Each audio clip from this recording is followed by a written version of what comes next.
Okay, welcome everyone to the orders training. So as a friendly reminder, we started off last week with our requisitions training, and now we're moving on to orders. I do want to mention that orders is a little bit shorter than the two other sessions, probably requisitions being the second longest, and then receiving on Thursday will be the longest of the three. But orders is relatively simple and not as nuanced as the other two, which is why this is a little bit easier to go through, but not a problem. We will still go through it, and I might be able to give you back some of your time today. So as an agenda, we're going to talk about that P2P process again and what that entails and what step we're at. And then we're going to take a look at the requisition to orders process, but also the confirming order to order process and how those two are different. There's just one slight difference about them, but I do want to go over them so you all are aware. Then we're going to take a look at an orders demo, and I have an agenda of things I want to go over with you that some of our end users have been asking. And then finally, similar to the previous session, we'll end with some real life issue review, and we'll go over those together. And I will ask you all during that real life issue review to unmute your phones to answer the questions so we can go over them and make sure that everybody is good to go. So again, the P2P process, I know you all are familiar with requisitions, orders, and receiving. So last week we talked about requisitions. Today we're going to be talking about orders. And then finally on Thursday, we'll talk about the last step of that process, which is receiving. So I want to talk about the two different types of requisitions and their order process, because just like the requisitions, the orders also go through a process. It's just a little bit shorter and more condensed. The requisition to order process starts with that requisition being submitted, and we talked about all the steps leading up to that last week. Then once the requisition goes through the approval flow and it's fully approved, an order is created. And the last step of that process is the supplier being notified that they have a new order. They get notified via email unless they are what's known as a print vendor, as you all know, because then they are not receiving notifications from the system, and the requisitioner or the buyer needs to send them that order one way or the other, and it might be by email. It always confuses me because I'm thinking, but don't you want to get it from the system right away? But it's up to our suppliers, so not a problem. So that's the requisition to order process. Let's take a look at confirming order to order process. So this is that second type of requisition. This is a confirming order where normally the buyer has already paid for the order. They've already ordered whatever they're putting the confirming order in for. And that's really just to make sure that it is documented in EVA. So after the confirming order is submitted, very similar to the requisition, the confirming order is then approved. It goes through the exact same approval flow. And finally, the confirming order is created. This is the only difference, is step 4 between the regular requisition and the confirming order. For confirming orders, the supplier is not notified, so they do not receive an email letting them know that they have an order to acknowledge and fill. The reason for that is when you are putting in a confirming order as a buyer, you're most likely, as I said, already purchased whatever you're purchasing, so this prevents the supplier from filling that order twice. So even though they don't get notified via email, the supplier still does have access to order details, so they can still access that order in their account. It's just not something they get notified about separately from EVA. Now we're going to go into a little demo, and I'm going to stop sharing here, and I will start sharing.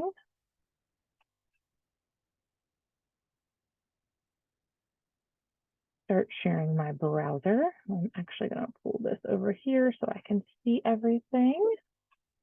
Okay. So we're going to talk about a couple things today. Move this over to. So first, we're going to start with change orders. So the change order process is relatively similar to the way it was in Legacy EVA. The big difference, and what you will hear end users ask about a lot, is I went to the requisition and I tried to create a change order and there was no option to do that. That's because in the new platform, all change orders start from the order and not from the requisition. So it's not a problem if they go to the requisition as the buyer and look for it. You can absolutely just direct them to the order. So I'm gonna pick one of mine that we can do a little bit of a change order for. So if the end user is saying, okay, I am on the requisition similar to the way it was in the previous platform, I'm trying to start a change order from here and I can't find that particular button. It's probably because they're on the requisition. And remember, the new platform, that change order starts from the order itself. And they can tell that, and you can tell that immediately by seeing the change order at the top of the screen. So if you're not seeing that, probably in the requisition, or you're on a previous version of the PO, which we'll talk about a little later. So if the end user needs to create a change order, all they would do is click on change order. And this brings up a new requisition that is still tied to the purchase order. And then the only difference between this requisition and a regular one that you start at the very beginning that's not attached to an order already, it has this change order box at the top. So the first two fields, the end user cannot change. So we are considering all changes significant changes. And that's just while we get used to the new platform. And that's not something our end users, unfortunately, are able to change at this time. Then you'll see the amendment number. So in case an end user says, I don't know what change number I'm on or what change number this is generated by the system. So the number 1 here tells me that I am on the first version or the first change order for this order. Then you can, the end user will then go down and select the different types of changes they want to make. So for this demo, we're going to increase the quantity, but they can add as many or as few as they would like to. That is a required field, but for the end user, the description of changes, while it's not required, I always tell them that it's highly recommended because they might need to look at it a little bit later on and figure out what they changed, or other people might need to look at it and see exactly what was changed. And if they're able to document the description of changes in this box, it really helps them and helps the other people that are looking at this order. So I'm just going to change quantity from, I forget what the quantity is on this. Okay, we have multiple lines. I'm going to say change quantity on line 2 from 5. And then it's always a good idea for them to click save just to make sure that is captured. So once they have entered their change order information at the top, they would then just scroll down and make whatever changes they've documented or whatever changes they want to make. So I am going to click on the little icon there that will let me change this from 5 to 10. And then I can click save and close. So after that, the only thing that you need to do, or the end user needs to do, excuse me, is to submit for approval. So this goes back through the approval flow. It starts at the beginning because remember, the significant change request is always set to yes. And because of that, it's going to start at the beginning of the approval flow again. So this still will go through the exact same approval flow as it would have if it was a regular order and not a change order. So they would just click submit for approval. But now let's talk about if the end user asks about viewing the changes and where to see the description of the changes when they bring up an order that has been amended. You'll also hear amended as a term, just meaning that it has been changed, so it's a change order. So let's take a look at our orders. And let's say an end user calls you and says, okay, I want to know on this particular order, what exactly has been changed and how do I see that? I'm going to filter so I can show you the one I set up for us. So let's say this is the order number that they want to take a look at. And they're wondering, okay, what has been changed on here? I see the -1, meaning that it's on the first change order. If it was a -2, it would be the second, and so on and so forth. So they can actually go to this left navigation and click on amendment log. And this amendment log lets them see the change types that requester has chosen, and then also the description of the changes that they typed in. So this is why it's so important, even though it's not required for them to put information in there, it's strongly encouraged. Then they have all this information at their fingertips instead of trying to search for everything. Then if we come down to details, you can see that there are 4 different tabs here for header, addresses, items, and allocations. So basically the system will show you in each of these tabs what has been changed. I don't think that this encompasses all the changes that were made, but it is something that they are working on. But for right now, this is the table that you look at to see what the changes were with regards to the system itself. So this is what the system has documented has been changed. Oh no, Justin is waiting to get in. Let me text or send me a, sorry about that. He is in now. Sorry about that, Justin. I did not see that pop up when I was presenting. So just going back to this, we're going to take a look at the details, and you can see that in the header here, it shows you that the field, the requisition total amount, has been changed from 384 to 768, excuse me. If we pop on over to the addresses, you can see that the address has been changed, just like it was notated up here and in the description of changes. Address from, address to. Items, and it normally takes a second to populate, by the way. So here they have the item, the quantity from, the quantity to. Also, did the price change? The system picked up that no, it did not. Did the amount change? Yes, because the quantity did, and it has the amount from and amount to. And then finally, the allocations tab shows you any allocation changes that were made. So here's the previous version allocation. And there's the fiscal year. And then here's the fiscal year on the amendment allocation. So it lets you know that has changed as well. I did this particular change order to show you changes in each of these tabs. If for some reason one of these tabs didn't have a change, it wouldn't populate with anything. So just wanted to let you know that as well. It wouldn't, like here, it just might have previous version allocation and not amendment allocation, just to show that there was no change made there. So if an end user calls and says, yeah, I see the change type, I see the description of changes, but I want to see what the system is showing with regards to what has changed. And this is where you can go to actually see both of those things, is to the amendment log on the order. Okay. Taking a look at my notes here. Okay, how to tell if an amendment has been created. So the other time that the end user might not see the change order button, it's not because they're not in the order, it's probably because there's already an amendment out there. So what do I mean by that? We go to browse orders, and then let's scroll down to this order number, because you can see there's the amendment, but we're going to pretend that we're an end user that didn't see that amendment right above it. So we will click on that.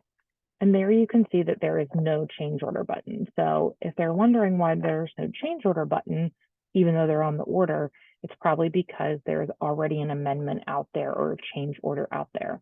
And to verify this, they can scroll to the right, and there is an orders amendment box here. And they can see that, yes, there was an amendment number 1, and that's why they're not seeing that change order box. So all they have to do is click here on amendment number 1, and I might have made another amendment here, which is why it's not showing. That's weird. Maybe I did. Maybe there's a second one and I'm just not aware of it. Let's look. Take my own advice, right? Oh, this one was canceled. That's why you can't see it. So that's the other reason why they might not see it, is if it's in canceled status. So there it is right there. I forgot that I canceled that one during my first session today to show everybody how to cancel an order. So let's take a look at a different one, just so I can show you. Okay, good. So here's one again that I'm the end user wondering why I can't do a change order from here. So we scroll over to the orders amendment and click on that second order number. And there you can see that they do have the change order option available to them. So that's the change order process and how you can see what has changed if the end user asks about that, or if there even has been a change. Before we go into the next topic, is there any questions about that? Okay, and I forgot to also mention, feel free to interrupt me at any time, even if I'm not asking for questions. I am happy to entertain any questions at any time. Just unmute yourself and say, wait, stop, Sarah, I have a question about that. Okay, now we're going to talk about canceling an order.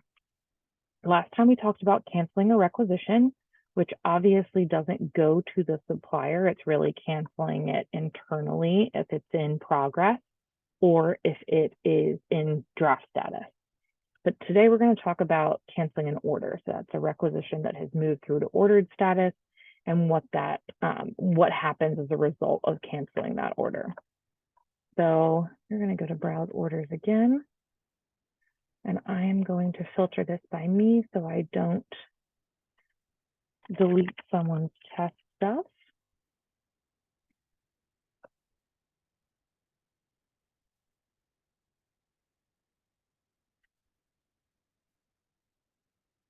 So someone calls and says, okay, I need to cancel this order.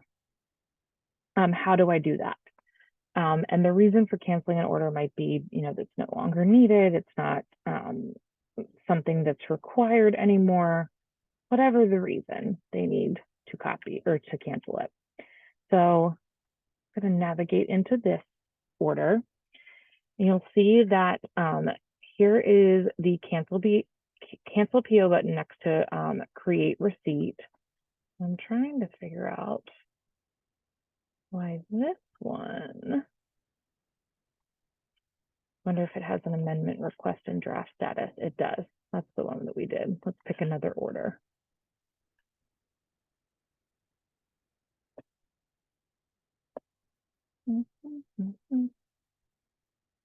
Perfect.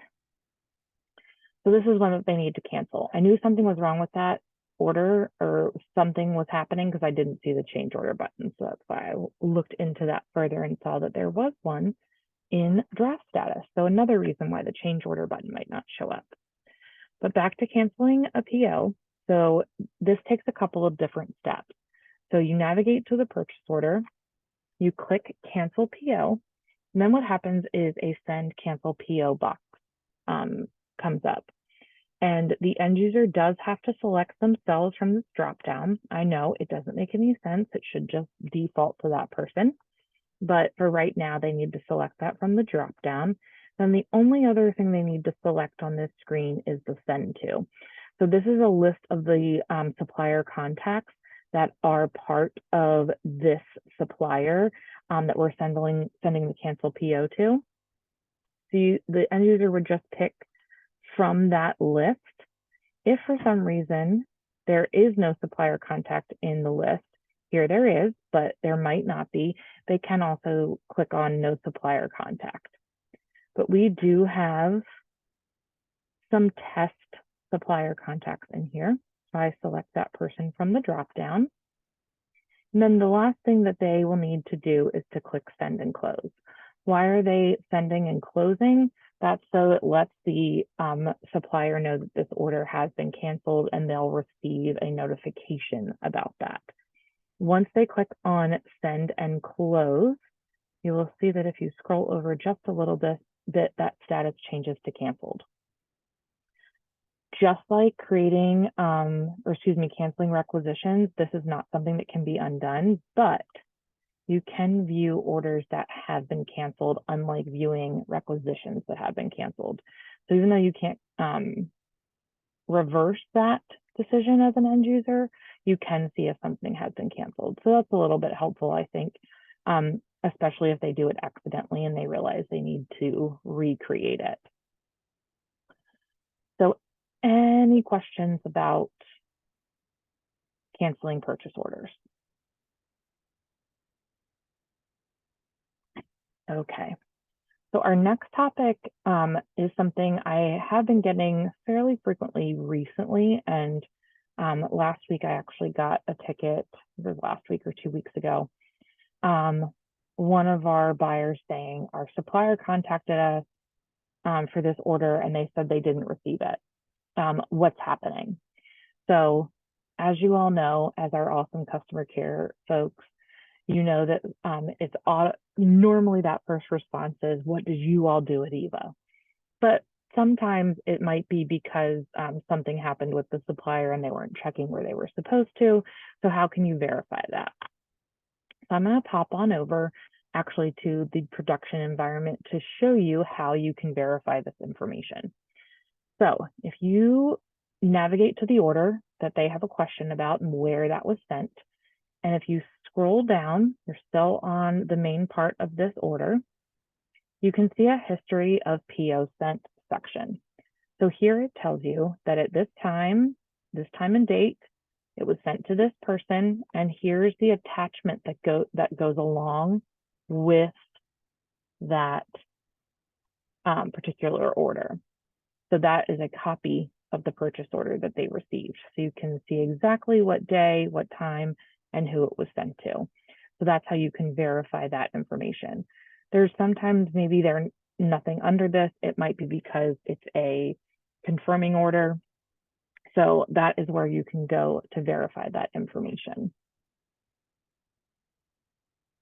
Any questions about that before we talk about searching for purchase orders?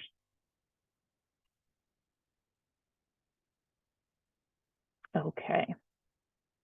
Now we're going to talk about searching for purchase orders, which is another thing we've been asked a lot in the requisitions, orders, and receipts team for Hypercare. So first, I will say that if they are looking for a purchase order and they have the current system, they have the purchase order that was generated by the current system, the best place for them to put that is here in the keywords box. But let's say that they actually have a legacy platform PO number. So you all are familiar with those. So instead of PO like we have in the current system, ET is the one that they might reference. And the best place to put that is this external code field, because this external code field actually looks or specifically deals with that EP number. Actually, you know what? I'm going to hop out of production and go back to here. Let me take myself off as the requester.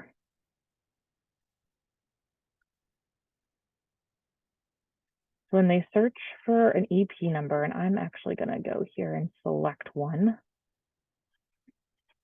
I can show you how that works. It's always a good idea to suggest to them that they put that EP number in the external code field. It will come up with the search results faster, and it will only come up with one search result. Whereas if they put it in keywords, and I can show you that, here it's not even coming up under keywords. So if they have that EP number, you can always put it in the external code field. They're going to get better search results that way. I think they're working on the search functionality. So that's why I always say for right now, external code is a great place to put that previous system PO number. So they are able to do that there. Now, let's say now you have an end user that called you or emailed you, and you have put the current order number that you know in here, or you've put the previous system number in here and you're still not getting any search results. That's going to tell you that it is probably an order that is older than October of 2020, which is that cutoff time when we transfer orders from the legacy platform to the new platform. So basically anything that was older than 2 years still is available for them, but it's in the data warehouse, meaning it's not going to come up when they search here. So what they would have to do, and I'm actually going to use this one even though it is in the system.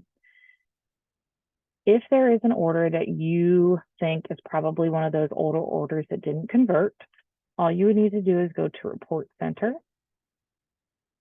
And we're going to run a 200 report here. And then this way you can verify that, okay, yep, that date is before that time, that cutoff time. So I'm sure you're all familiar with this report. They would select their entity and then their specific order. And then run report. And this is how you'll be able to verify that it is one of the orders that was not converted because of the date on that order. So it'll show you the last modified date here. Again, I'm just using this one as an example, but this is one that converted. It was after the cutoff date. So this is where they can go to find that information. And I believe too, that if they wanted to, they could also view or print orders. So in case they needed to print it, they do have the ability to do that as well, in case they need it for their records. The only thing I think that's not part of the order is are any attachments. You can see that order has come up here. Again, I know this is one that was after the cutoff, but just wanted to show you for demonstration purposes. Okay, so we went over, let me get back to where my UAT home screen. So just as a recap, we've gone over change orders and what that change order box looks like, where to view those changes, and then also to tell if an order has had a change order or an amendment. Again, they sometimes use those interchangeably in the new platform. Talked about how to cancel an order, how to see where a PO, whether it was sent to the supplier or not, and finally, how to locate an order with current PO numbers, legacy platform numbers, and then also if it's an order that was not converted to the new platform because of the date. So I am going to stop sharing. Any questions before we go into our real life ticket issues that we're going to talk about? Yes, Sarah, can you show me how you got to the reports again? Because Sure. if you don't mind. Thank you. I do not mind in the slightest. Let's go back there. Okay, so at the top where you have the top navigation, you go to Report Center and then select Report Center from the drop-down. And then you'll click on Access Support Center. So there's a couple clicks to get back into that Logi Support Center. And then it should display for you. Yeah, it's just a couple of button clicks. That's why it probably looks a little weird. Yeah, I totally missed when you click on Report Center because I see it. Okay, thank you. Appreciate you it. are so welcome. Not a problem. Good question. Any other questions before we hop on over? If you think of anything, again, just feel free to interrupt me. But now we're going to talk about one real quick. Sure. Those older purchase orders, the supplier can't access them, right? I don't think they can, no. So I wonder, could we send? I'm sorry, I interrupted you. Go ahead. I was just thinking out loud. How could we I guess we could email it to them if they were requesting it, right? Sure, you absolutely could, or if it's the buyer that's looking for it to send it to the supplier, you can do that as well. I think the reason they don't have access to them, for the most part is if it's an order that was longer than 2 years, they should have already filled it or taken action on it. So I think that's the thinking behind that. Okay. Good question. Anything else before we talk about interactive real issues review? Okay. Again, feel free to just unmute yourselves like you all have been doing as we go through these. Okay, first question is, how do I know the supplier received my order?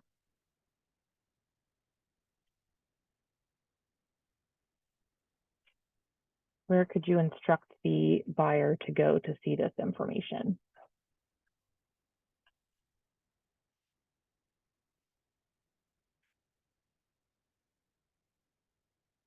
Any takers? So that's where you could go to the PO itself and then go scroll down to history of PO sent, and you can see who it has been sent to.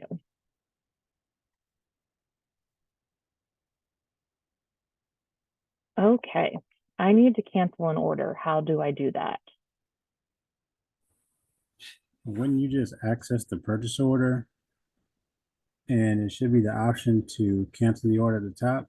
Yep, absolutely. That is exactly where they would go to cancel it. And then that second step is to fill out the fields in that cancel order box and then Right. send it to the supplier. Yep.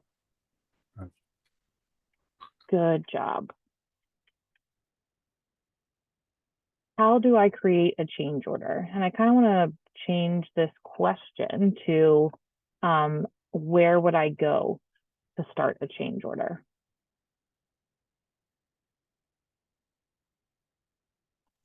Okay, so to do a change order, you have to go in from the order. Yep, bingo. That's And exactly not what I was looking for. requisition, yeah. Yep, exactly. You hit the nail on the head, Joanne. You would need to go into the order and not the requisition, because that's a change from the legacy platform. Is it a requirement that I include a description of the changes in the change order box? So the change order box is that box at the top when you create a change order, and the description of the changes is the one that's next to that drop down that is required. So if somebody asks if it's a requirement, they include the description of changes, what would we tell them? It's not required, but you recommend it. But again, Bingo, go back. bingo. Absolutely. That is exactly the answer I was looking for, is that even though it is not required, it is strongly encouraged or recommended. You guys are doing great on this. Why don't I have a change order button at the top of the order? A couple different reasons for this. We even discovered one of those reasons today. So why might an end user not see that change order button at the top of their screen? It's because it's already been amended. Exactly. All right. That is absolutely one of the reasons. And the other reason, not as apparent, is kind of what we just talked about, that they are in the requisition and not the order. Or if the amendment is in draft, they might not see it either. Great job, guys. When I try searching for my order, I can't find it. What do I do?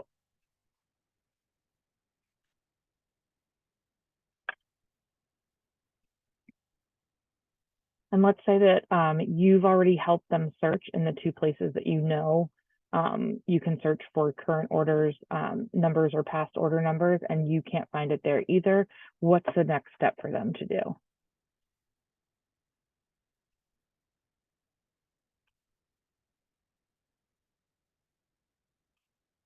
So this is where they would go to the report center, because it's probably an order that was not converted over from the legacy platform. So they would go to that report center and you can help them with that and bring up the order and see the date on it. And you can verify that way if it's an order that was not converted. And last question, because we're only doing 7 questions today as opposed to 10 from last week, because as I mentioned, this is a little bit shorter of a topic as opposed to the other 2. but how can I search by EP number? Where's the best place for them to search by EP number? Does anybody remember what that field name is under browse orders? No, this, I don't know what terminology was, but it's the second box that was on that page. Can't remember exactly what it was. Not a verbiage problem. was. Yep, it is that second box. You are right, Joanne. It's called the external code. I know that might be hard to remember because we literally went over it and then we hopped out of it. But yes, there are only 2 boxes there, and the second one is the one that you're looking for, and it is the external code field. You guys did a great job with those questions, which means you were paying attention, which I really appreciate, especially because it can sometimes be dry topics as we go over these. So I have stopped sharing my, oh, and I forgot to do my little thank you slide, so I will say thank you. So now that we've gone over orders, what do you have questions about that maybe I didn't go over? What do you want to see again? Is there anything you want to talk about? Happy to entertain questions.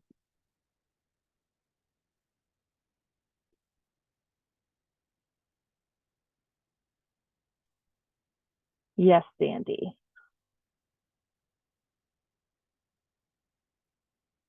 I just wanted to share that for Davion's question, on the public reporting side, 701, see a summary of purchase orders for one vendor. I actually did a quick test while you were continuing on with the presentation, and I was able to pull up orders from 2019 for the supply Oh, room. wow. So suppliers can find their old purchase orders. I went back to April of 2019. So just thought I'd mention that. 701, it's a public report for the suppliers. That is good to know. So so if they wanted to, they could go to the public spend report. Thank you, Sandy. Sure. Awesome. And then do purchase order view here and type in the order number. Yes, if they know it, but I did 701 since I didn't know an order number and Got just it. did supplier and a date range. So Well, that is good to know. I'm going to write that down and send that out when I send out the recordings so that everyone's on the same page. Thanks, Sandy. That's good to know. sure. Search order orders for suppliers.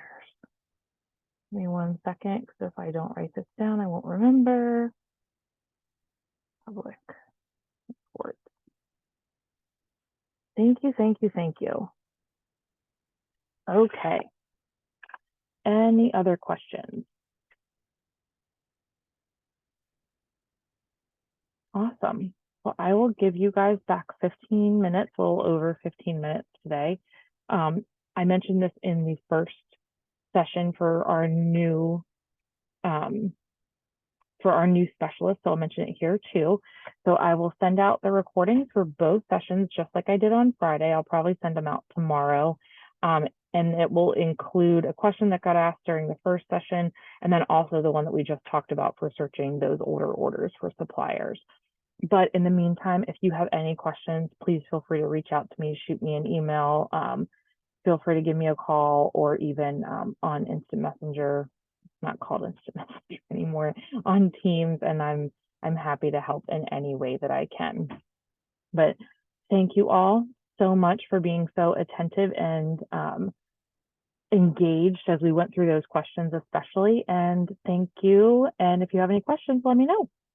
Have a good rest of your day now. Thank you.